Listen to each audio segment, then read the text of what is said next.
இடைத்தேர்தலில் எங்க நிலை என்பதை நாங்கள் அறிவிக்கிற போது அதற்கான விடை கிடைத்துவிடும். ஏன்னா இடைத்தேர்தல் அந்த சூழல் வருகிற போது நெருக்கத்தில் கட்சி கூடி முடிவுகளை எடுக்கும்.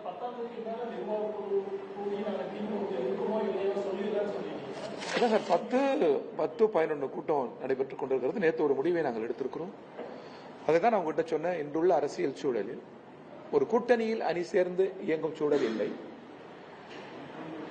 கட்சியினுடைய மத்திய கமிட்டி வழிகாட்டி இருக்கிறபடி எப்பொழுதும் போல் இடதுசாரிகளுடன் இணைந்து நாங்கள் பயணிப்போம்.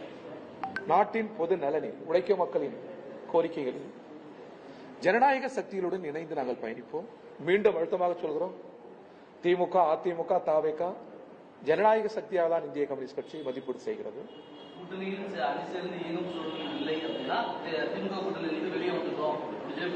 உங்க மொழியில் நீங்கள் அவ்வாறு புரிந்து கொள்ளுங்கள். நாங்கள் எங்கள் மொழி எங்கள் ரொம்ப எளிதான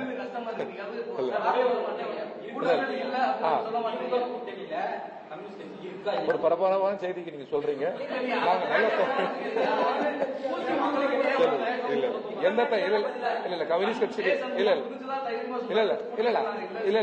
எந்த நான் ஒரு நல்ல மொழி நடையில் நான் சொல்றேன். ஏன்னா மக்கள் நம்மை விட இல்ல நீங்கள் ஒரு பரபரப்புக்கான வார்த்தையை தேடுகிற போது தமிழில் அடர்த்தியான மென்மையான அரசியல் சுமந்த வார்த்தைகளை நான் சொல்றேன். அங்கிருந்து கொஞ்சம் விலகி எங்கள் கேள்விக்கு பதிலுங்கிற மாதிரி நீங்க கேக்குறீங்க.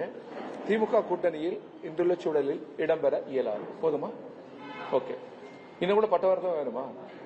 அவ்வாறு சொல்ல முடியாது. இப்படிதான் சொல்ல முடியும். கனி இருப்ப காய் கவர்ந்தற்று, கனி இருப்ப காய் கவர்ந்தற்று. சூழல் இடம் தரல. இந்த சூழல் இடம் தரல. அதான் நான் மீண்டும் மீண்டும் சொல்றேன், சூழல் இடம் தரல. திமுகவையோ அண்ணா திமுகவையோ அதாவது திராவிட இயக்கங்களையோ எளிதில் கடந்து சென்று விட முடியாது எந்த ஒரு இயக்கமும். அது ஒரு ஜனநாயக சக்தியாக தான் இன்றைக்கு நாங்கள் மதிப்பீடு செய்கிறோம். அதே போன்று தவேக ஒரு புதிய ஜனநாயக சக்தியாக பிறப்பெடுத்திருக்கிறது. அதற்கு ஆதரவளிக்க வேண்டியதும் அரசியல் கடமை.